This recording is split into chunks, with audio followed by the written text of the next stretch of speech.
નમસ્કાર. એશિયાના સૌથી જૂના અખબાર મુંબઈ સમાચારના ડિજિટલ સ્વરૂપ સાથે હું છું મેહુલ ઝાલા. શરૂઆત કરીએ મુખ્ય સમાચારોથી. ભારતમાં ઈવીએમને લઈને લાંબા સમયથી વિપક્ષ સવાલો ઉઠાવી રહ્યું છે.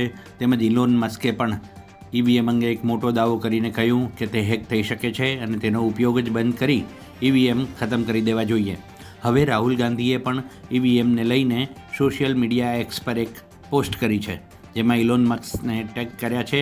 રાહુલ ગાંધીએ કહ્યું, દેશમાં ઈવીએમ બ્લેક બોક્સ છે, તેને ચેક કરવાની કોઈને નથી છૂટ. દિલ્હીના મુંડકાના ઔદ્યોગિક વિસ્તારની એક ફેક્ટરીમાં રવિવારે સવારે ભીષણ આગ લાગી. માહિતી મળતા જ ફાયરની 2 ડઝનથી વધુ ગાડીઓ ઘટના સ્થળે પહોંચી ગઈ. ફાયર બ્રિગેડના જવાનો હાલ આગ ઓલવવામાં વ્યસ્ત છે. હજુ સુધી કોઈ જાનહાનિના અહેવાલ નથી. દિલ્હી પોલીસના જણાવ્યા અનુસાર આ એક કાર્ડબોર્ડ ફેક્ટરી હતી, જેમાં હાલ ભીષણ આગ લાગી છે, જ્યાં લગભગ 35 ફાયર ટેન્ડર ઘટના સ્થળે ઉપસ્થિત છે. બિહારમાં ગંગા નદીમાં એક દુર્ઘટના સર્જાઈ છે. ઉમાનાથ ગંગા ઘાટ પર રવિવારે શ્રદ્ધાળુઓથી ભરેલી એક બોટ પલટી મારી ગઈ. આ બોટમાં સવાર કેટલાક લોકો તરીને બહાર આવી ગયા, જ્યારે કેટલાક લોકો હજુ લાપતા છે.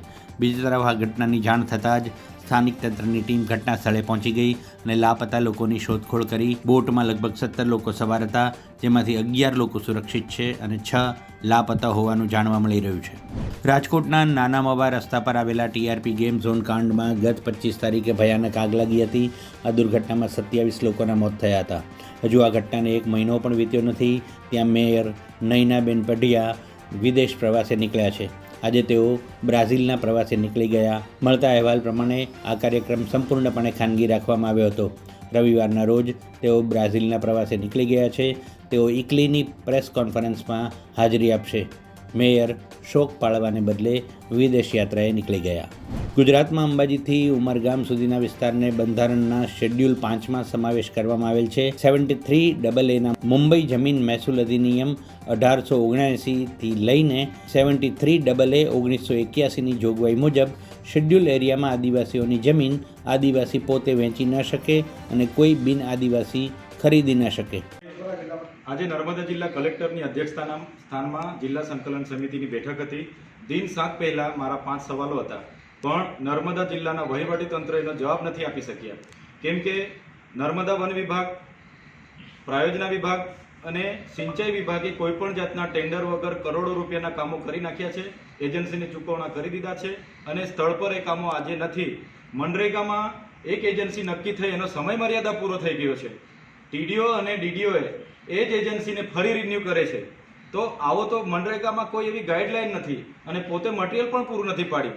તો એમના લાગતા વળગતાઓની એજન્સીઓને આ અધિકારીઓ કરોડો રૂપિયાની લાહણી કરી રહ્યા છે. ત્યારે વન વિભાગમાં 6 વર્ષ દરમિયાન એક પણ ટેન્ડર નથી થયું. ત્યારે કોના ઇશારે આ બધું ચાલી રહ્યું છે? મનરેગામાં સમય મર્યાદા પૂરી થઈ તો કેમ નવી એજન્સી નવું ટેન્ડર નથી કરતા? એટલે આમાં અધિકારીઓની મિલીભગત હોવાના નાતે આ બધું ચાલી રહ્યું છે. સિંચાઈ વિભાગે કોઈ પણ ટેન્ડર વગર 5,52,00,000 રૂપિયા એમના લાગતા વળગતાઓને ચૂકવી દીધા. તો નર્મદા જિલ્લો એ અતિ પછાત જિલ્લો હોવા છતાં અધિકારીઓ જરા ગંભીર નથી. કાયમ એજન્સીઓ સાથે મળીને કરોડો રૂપિયાના ભ્રષ્ટાચારો કરે છે. ત્યારે આજે જિલ્લા સંકલનમાં મને એ લોકો જવાબ પણ નથી આપી શક્યા. ત્યારે મેં ત્યાં ધરણા પર બેસવાની ચીમકી ઉચ્ચારી એટલે એસપી સાહેબ અને કલેક્ટર સાહેબે 7 દિવસનો સમય આપ્યો છે. અગર 7 દિવસમાં યોગ્ય નિર્ણય નહીં આપશે તો તમામ લોકોની સાથે રહીને આવનાર દિવસોમાં અમે ઉગ્ર આંદોલન કલેક્ટર કચેરીની સામે કરીશું. ગીર જંગલમાં સિંહને નિહાળવા માટે પ્રવાસીઓનો ધસારો જોવા મળી રહ્યો છે. ગત વર્ષ કરતાં આ વર્ષે સંખ્યામાં વધારો થયો, ત્યારે સ્થાનિક ભારતીય પ્રવાસીઓની સંખ્યા 30% વધી. વન વિભાગને 10 કરોડથી વધુની આવક થઈ છે. જો કે આજથી 4 મહિના માટે સિંહ દર્શન બંધ થયા છે. ચોમાસાની ઋતુમાં સિંહ પ્રજાતિનો સંવનન કાળ ગણાતો હોય, વન્યજીવોને ખલેલ ન પહોંચે તે માટે 15 ઓક્ટોબર સુધી સિંહ દર્શન બંધ રહેશે. બોલિવૂડ એક્ટર સંજય દત્ત શનિવારે છતરપુર જિલ્લાના બાગેશ્વર ધામ પહોંચ્યા હતા. તેમણે બાગેશ્વર ધામ બાલાજી મહારાજની મુલાકાત લીધી. અભિનેતા સંજય દત્ત પ્લેન દ્વારા મુંબઈથી રવાના થયા અને સાંજે ખજુરાહો એરપોર્ટ પહોંચ્યા, જ્યાં ધામ પરિવાર દ્વારા ભવ્ય સ્વાગત કરવામાં આવ્યું. આ પછી સંજય દત્ત 4 વ્હીલરમાં ગામ ગડા બાગેશ્વર ધામ પહોંચ્યા. સંજય દત્ત સૌ પ્રથમ ભગવાન બાલાજીના દર્શન કર્યા, પ્રદક્ષિણા કરી માથું નમાવ્યું.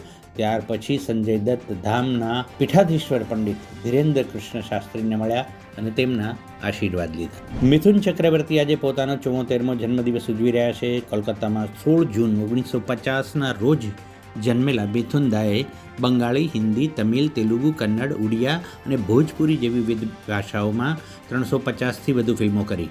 3 વખત રાષ્ટ્રીય ફિલ્મ પુરસ્કાર અને 2 વખત ફિલ્મફેર એવોર્ડ જીતનાર મિથુનને હિન્દી સિનેમાના ઇતિહાસના સૌથી સફળ અભિનેતાઓમાં એક ગણવામાં આવે છે. હાલમાં જ તેઓને પદ્મભૂષણથી સન્માનિત કરાયા છે. તો આ હતા અત્યાર સુધીના લેટેસ્ટ સમાચાર. વધુ સમાચાર અને તરોતાજા વિડીયો સાથે, નવા અપડેટ સાથે જોતા રહો મુંબઈ સમાચાર ડિજિટલ. ત્યાં સુધી મને રજા આપશો. નમસ્કાર.